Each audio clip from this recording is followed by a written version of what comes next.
সুন্দরতা একটা প্রশ্ন। এখন আমরা দেখছি চারিদিকে বহু কবি, বহু সাহিত্যিক, অনেক লেখালেখি হচ্ছে, অনেক পত্রিকা। কিন্তু প্রকৃত সেই লেখার মান কি এখন আমরা পাচ্ছি? সেই স্বর্ণযুগের যে সাহিত্যের যে সাহিত্যিকরা ছিলেন, তাদের ধারে কাছেও কি সেই লেখাগুলো যাচ্ছে? বা আজকের পাঠকরা তারা কি সত্যিই সেই লেখাগুলো পড়ছেন? বা সেখান থেকে কি আমরা সেই রসদ পাচ্ছি? আপনার নিজস্ব অভিব্যক্তি কী এ বিষয়ে? দেখো,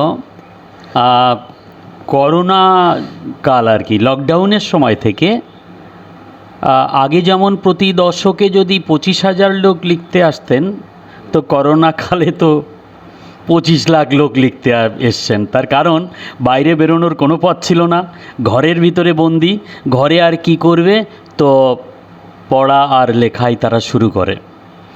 তারপরে ভালো পরিবেশ পাওয়ার চেষ্টা করে। তো এইটার কারণে প্রচুর লেখক বেড়েছে, প্রচুর। কিন্তু দুঃখের বিষয় হলো, আমি তো বিভিন্ন জেলাতে যাই, পড়েন না বেশিরভাগ লেখকরা। করোনাকালের পরে যারা লিখতে এসছেন, তারা নিজের লেখাটা কোনো ক্রমে প্রকাশিত হলেই পত্রিকাটা হয়তো তারা নেন, সংগ্রহ করেন, কিন্তু বাকি কারোর লেখা পড়েন বলে আমার খুব একটা মনে হয় না। মানে 2-4 জন নিঃসন্দেহে পড়াশুনো করেন, কিন্তু বেশিরভাগ মানুষ। ফলে যেটা দাঁড়াচ্ছে, বুঝতেই পারছে না যে কারা কেমন লিখছে, কি লিখছে, বা পূর্বে যারা লিখেছেন তারা কি লিখেছেন, এই সমকালের কোনটা সবচেয়ে বড় সমস্যা, তার ওপরে যদি লিখতে হয় তাহলে আমার কতটা চর্চা করতে হবে, এইটা খুব একটা চোখে পড়ছে না। ফলে এটা আমার খুব কষ্ট যে এত লেখক কিন্তু লিখছে প্রচুর, কিন্তু পড়ছে না। তবে আমি খুব আশাবাদী, কেউ কেউ যে পড়ছে না তা নয়, এবং আগামী দিনে যে ব্যাপক পড়াটা বাড়বে না তাও না।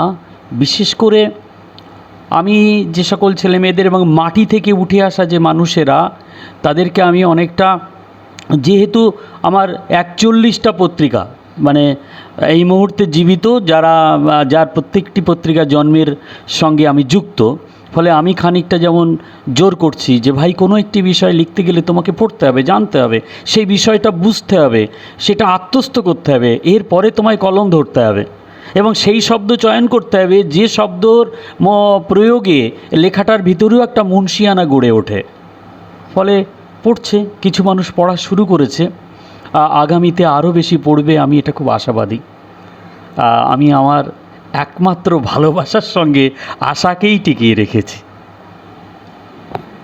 হ্যাঁ, সমুদ্রদা, আপনি তো একটা একাডেমিও তৈরি করেছেন, সমুদ্র একাডেমি আমরা জানি। তো সেখানে কি এরকম লেখালেখির বিষয়ে কি কোনো তালিম দেওয়া হয়, বা এই সাহিত্য সৃষ্টির বিষয়টাকে কোনো আলোচনার মাধ্যমে কোনো মানুষের কাছে জনপ্রিয়তা করে তোলার জন্য আরও কোনো প্রচেষ্টা নেওয়া হচ্ছে?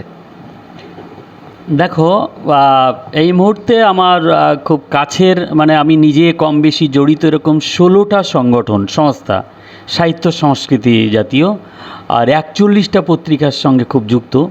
ফলে এই যে ছেলেমেয়েরা বিভিন্ন জেলাতে রয়েছে, সংগঠনগুলো বিভিন্ন জেলার, তো তারা কোথাও লেখার সুযোগ না পেলে এই 41টা পত্রিকাতে লেখার সুযোগ পাচ্ছে, এবং কোথাও কোনো সংগঠনে তাদের না নিলে ওই যে 16টা সংগঠন আছে, সেই সকল সংগঠনে থাকছে।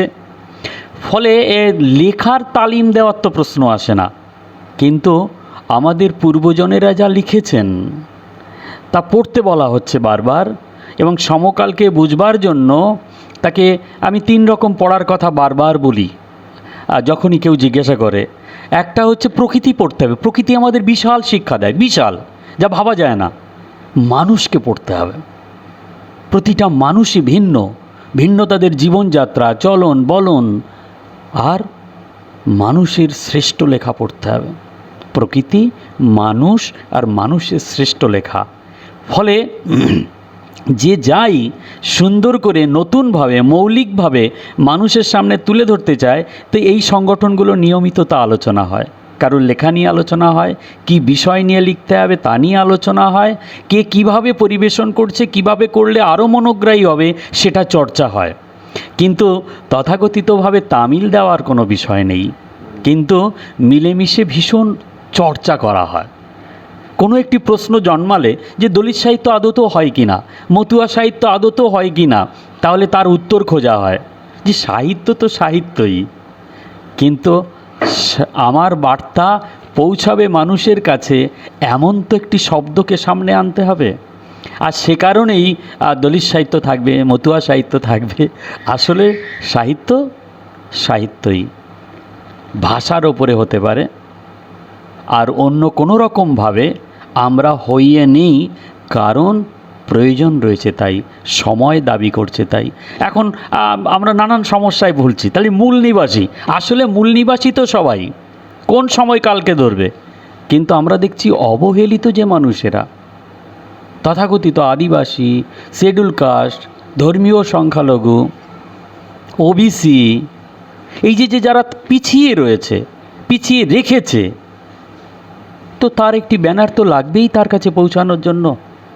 যে যন্ত্রণায় আমি ভুগছি, আমার মতো হাজার হাজার মানুষ ভুগছে, যারা বাংলা খণ্ড হওয়ার পরে কেউ উদ্বাস্তু, কেউ অনুপ্রবেশকারী, নানান যন্ত্রণায়, সে কি করে আরেকজন যে উদ্বাস্তু নয়, যার দেশ আছে, মাটি আছে, সম্মান আছে, গাড়ি আছে, বাড়ি আছে, শিক্ষা আছে, সম্মান আছে, সে যন্ত্রণা বুঝবে কি করে?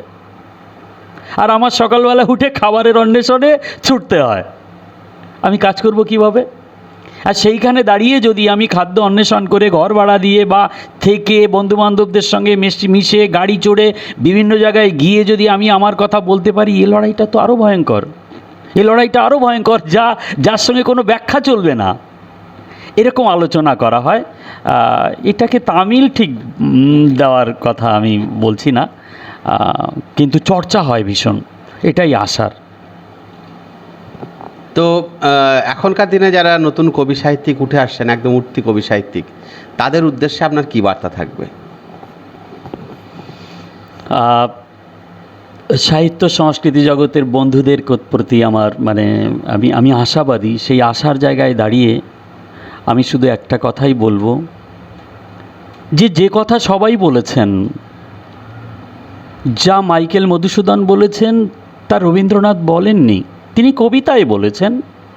যা কবিতা রবীন্দ্রনাথ ঠাকুর লিখেছেন, সেই কবিতা নজরুল লিখেছেন, কিন্তু তা বলেননি যা রবীন্দ্রনাথ ঠাকুর বলেছেন। যা নজরুল বলেছেন সেই কবিতাই জীবনানন্দ দাশ লিখেছেন, কিন্তু নজরুল যেভাবে বলেছেন জীবনানন্দ দাশ সেভাবে বলেননি। তাই এরা আমাদেরকে প্রাতঃস্মরণীয়, আমাদের কাছে নমস্য, আমাদের কাছে অত্যন্ত হৃদয়ের। আপনার কলমও যে সেই কথা বলুক যে কথা এর আগে কেউ কখনো বলেনি, এবং আপনি তা পারবেন।